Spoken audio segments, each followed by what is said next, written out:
Hey, On the Towners, I'm Frank Licari. From an eclectic array of mouth-watering cuisine to panoramic skyline views, We've got a ticket to a front row seat to explore a city that entertains and enlightens. So hop in, buckle up, and let's ride as we go on the town in the Palm Beaches with me, Frank Licari. Onward, sir.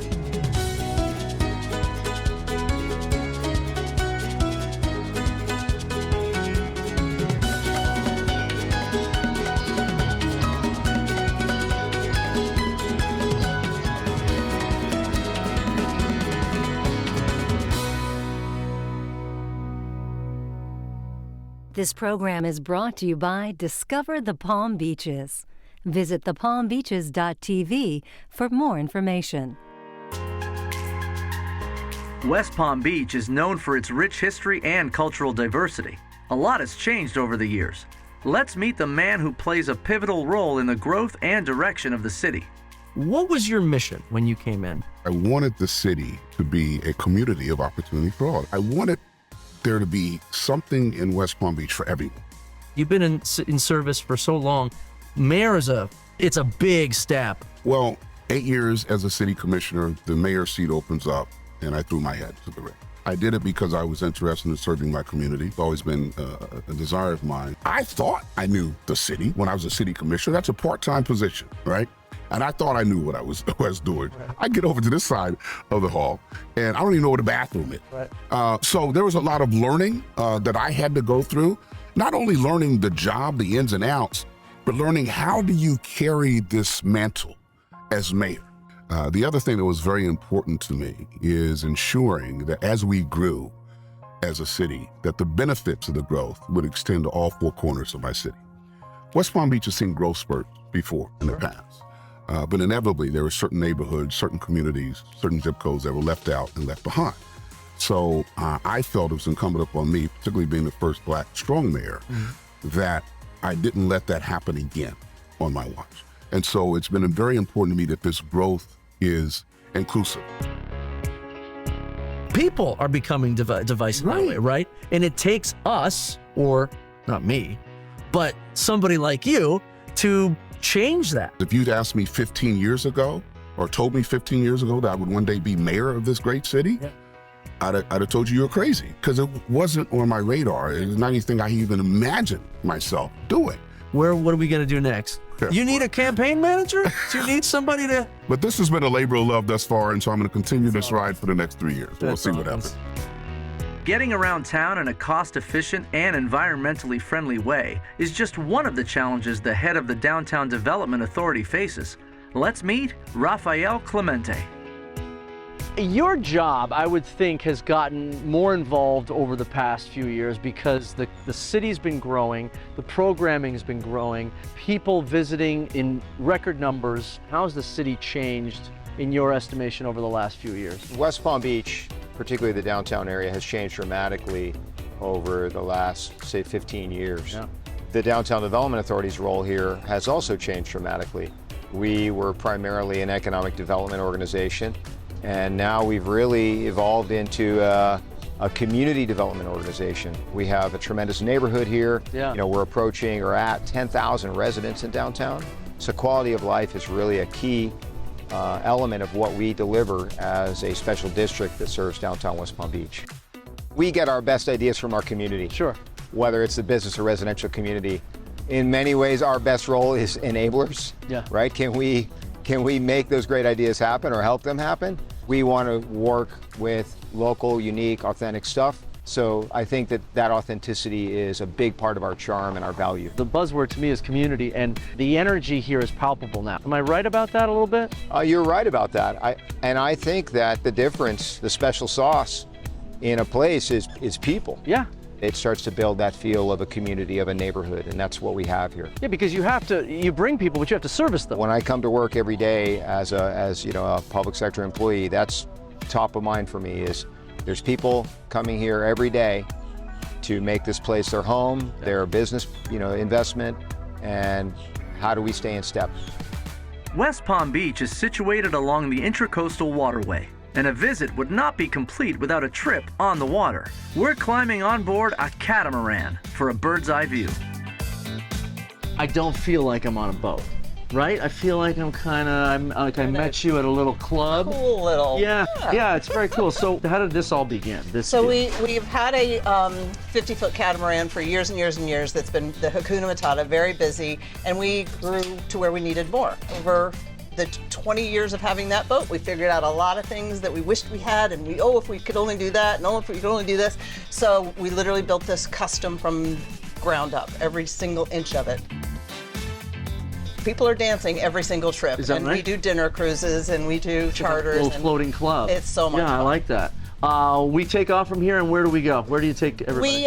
We go down along Palm Beach Island so people can see all the beautiful homes and estates and yachts. And then we go up around Peanut Island, Singer Island. We see some of the yachts from Rybovich and then come on back to West Palm Beach. It's a great way to see the area from a different perspective. Everybody wants to be on the water and enjoy this atmosphere. But the biggest compliment we get is how many locals come out on a regular basis and bring their visitors out because they love the experience. This is just such a destination now for so many people to come out and enjoy being on the water, being close to the water. Yeah, it doesn't suck. No. Yeah, I mean, it's not pretty that hard to fun. sell this, Yeah. right? It's pretty fun. And you're not just cruising, because you can snorkel right from the boat? Yeah, we bring out big giant floats. We have a 20-person inflatable flamingo that we tie up to the back of the boat. Wait, hold on a second. An inflatable flamingo? We had one built, Wow. and it's the biggest commercial inflatable flamingo in the world. I would imagine it would be, yeah. There's probably not a lot of It's people cool. building It's flamingos fun, everywhere. yeah. So we tie that up. We have other floats. We have snorkel gear. We just have a great time out on the water. That's really, really cool. too. Maybe I'll just stay here. Well, I've worked up an appetite, and I'm about to get a lesson in barbecue from a James Beard award-winning semifinalist at Tropical Smokehouse. You look exactly like a guy who should be smoking meat Yeah. and barbecuing in the back. Well, that's How long you been doing Good this? to hear. We're relatively new at it. Yeah. What I mean by that is that I was a pretty fancy fine dining chef for a lot of years. Were you really? Yeah. You come from the fine dining world? After about 2 decades of that, we shifted gears, my partner Jason and I, and we opened a barbecue joint. So This is fascinating. What makes tropical barbecue different than maybe somewhere else I'd go? So I think the important thing about Tropical is that we are Florida's craft barbecue. So our menu kind of, revolves around that core idea. Okay. So South Floridian flavors, techniques, and all of that kind of became this multicultural menu that we have. So we have mojo pulled pork, we have jerk turkey, we do plantains and yuca and yellow rice and black Okay. beans. We do some southern things also. Yeah. And of course, brisket is king. The smell definitely speaks for itself. Yeah, As soon as we came in here, I was like, whoa. It's 500 years of fusion here in South Florida. It was just kind of the thing that I wanted to express as a chef, as far as creating a sense of place with our food. Yeah. Like the food kind of speaks for itself in terms of like when you see our menu, you'll see some familiar things, but you'll see some things that you wouldn't really expect in a typical barbecue joint. You're really putting it to another level. We've done really well just being here in the community and trying to engage and give back. And like, it's just, a lot of those things are just, they're all building relationships. Yep. But they're just, like, how can we be a useful part of people's routine? Walking into Tropical, it's Yeah. like I'm walking into my home, Of course. and it just has that kind of familiarity and comfort to it. And I'm just so happy to be able to share that with more people. In an ever-changing downtown, Palm Beach Dramaworks has been a constant, providing award-winning professional theater for almost 25 years. Let's meet the founders of the theater who share a love for the stage and each other. The work I've always seen here is always so authentically true. And it's a commitment that if you don't love it, Well, we have a tremendous advantage because we love each other, Right. and we're doing something that we love together. Finally, she tells me.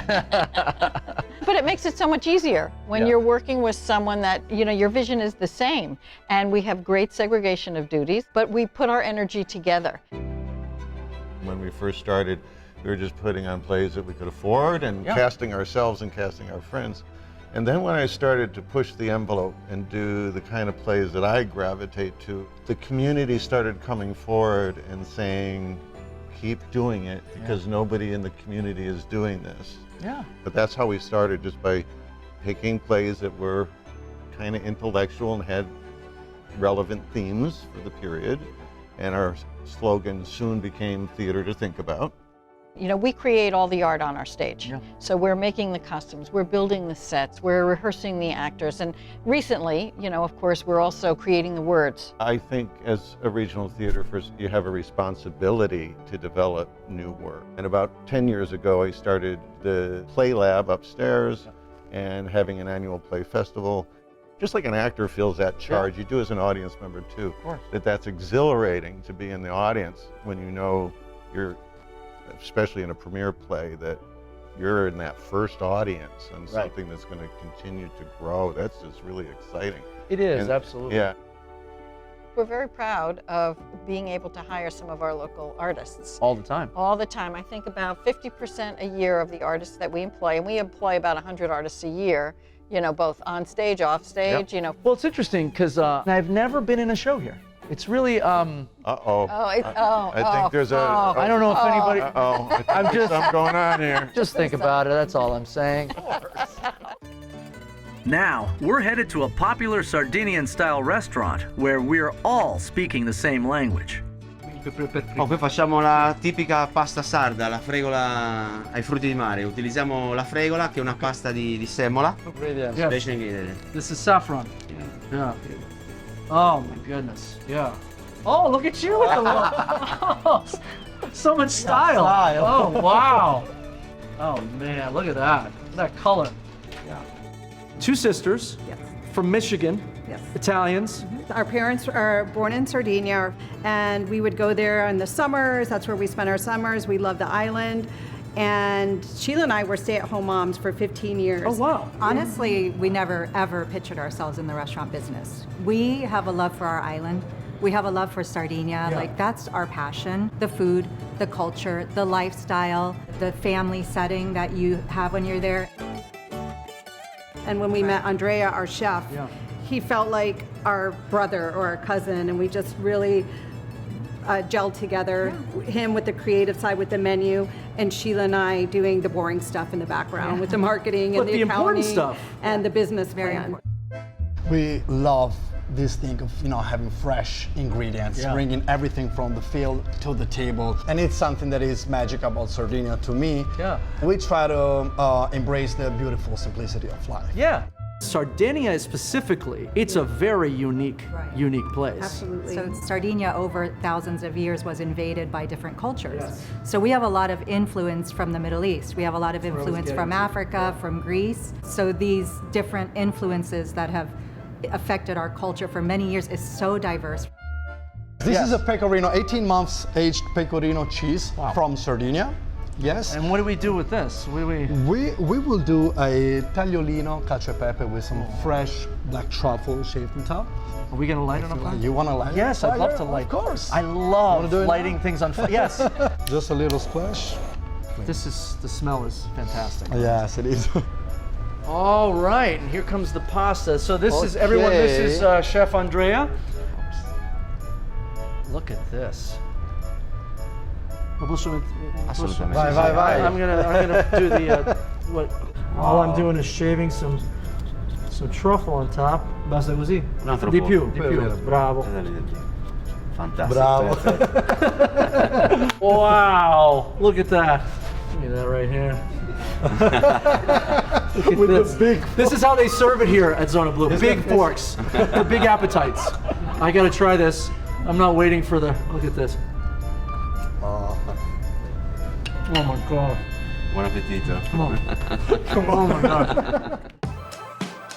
It's time for a pick-me-up, and I'm headed to a mammoth-sized roastery that's become a huge hit with the downtown community. We're about to visit the Pumphouse Pouratorium, where they're making coffee roasting a science.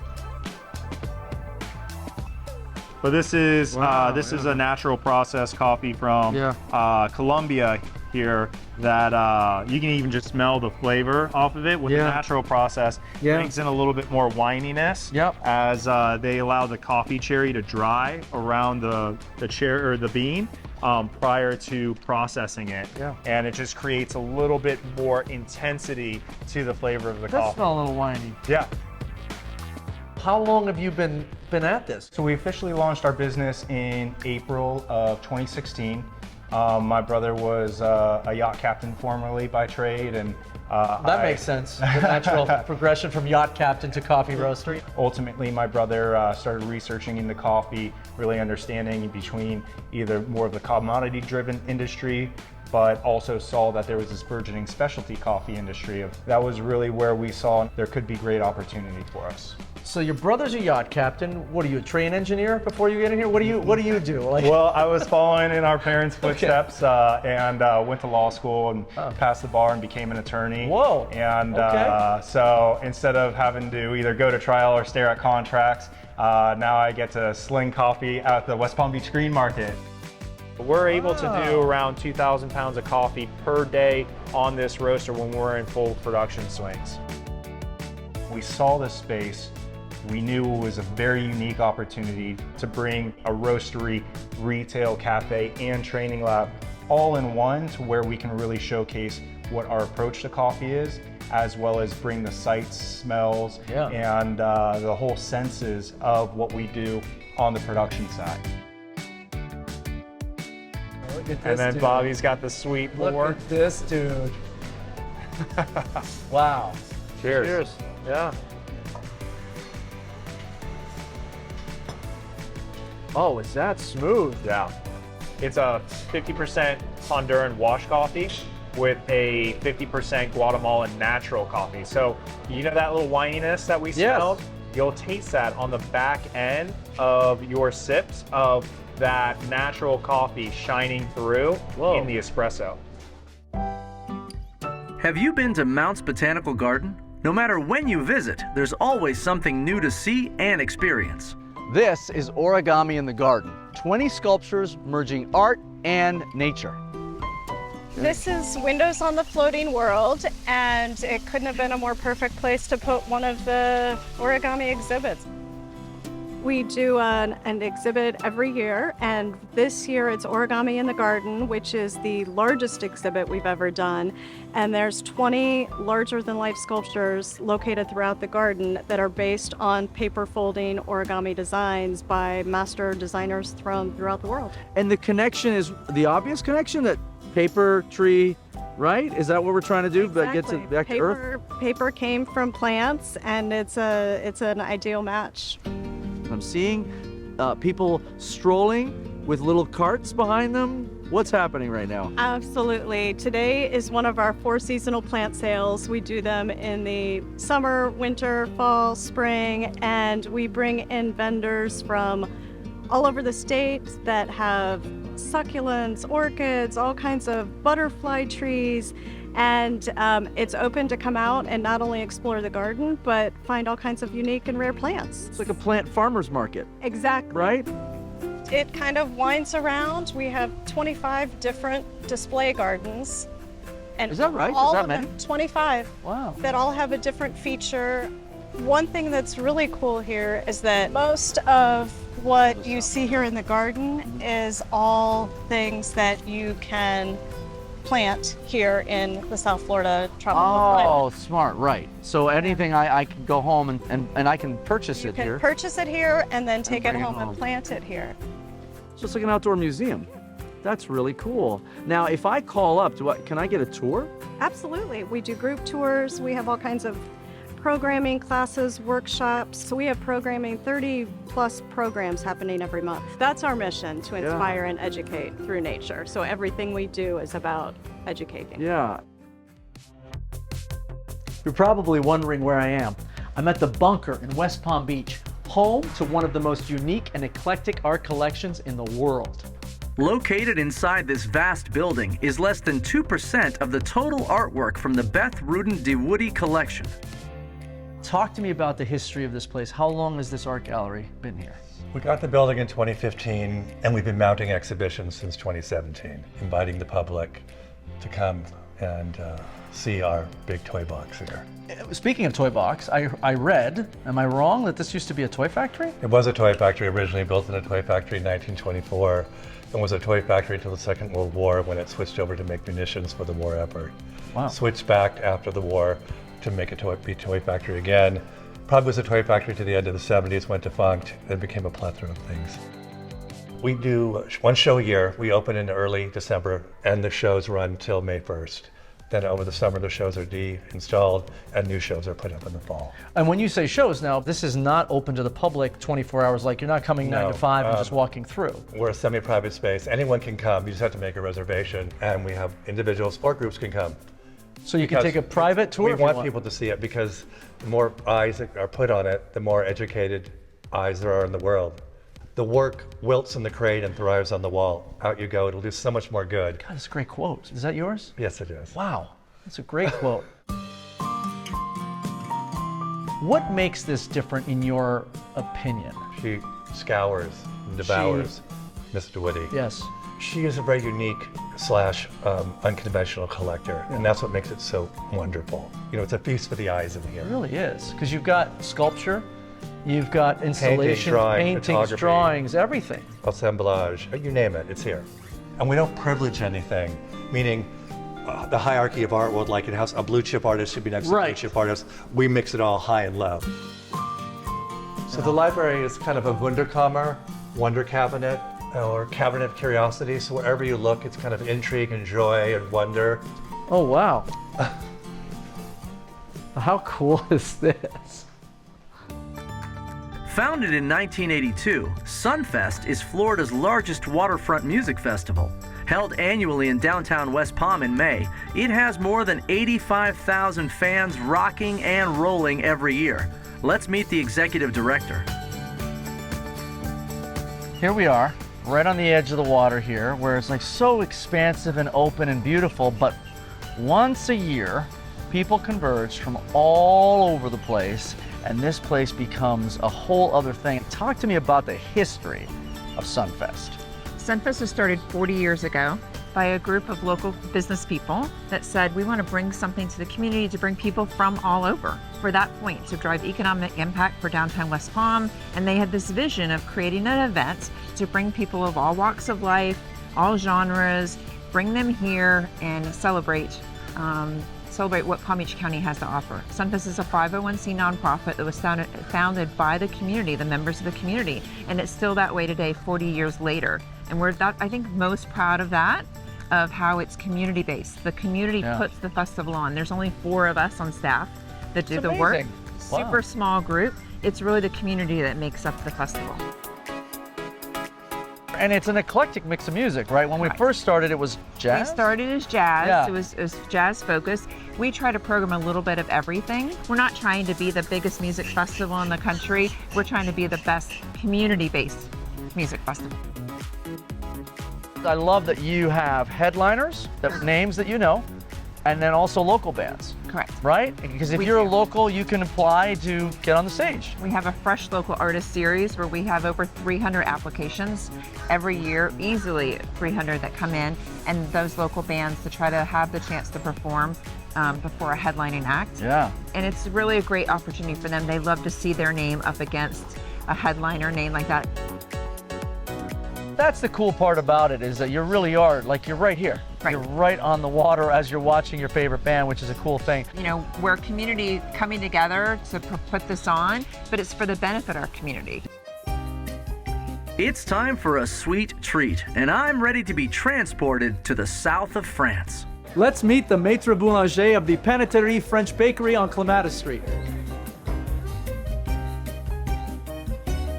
I started cooking, I was like 7, making like simple cakes with my mom and everything. And I went along with it. And I thought about like making it a work because I wanted to be able to travel everywhere. So food is what's brought you here, right? I mean, absolutely. Yeah. Because to me, food is moment sharing, is lighting up eyes. And that's why that's my most inclined moments, is when people bite my pastries or my food and are like, that gasping moment, that's my favorite part of what I do.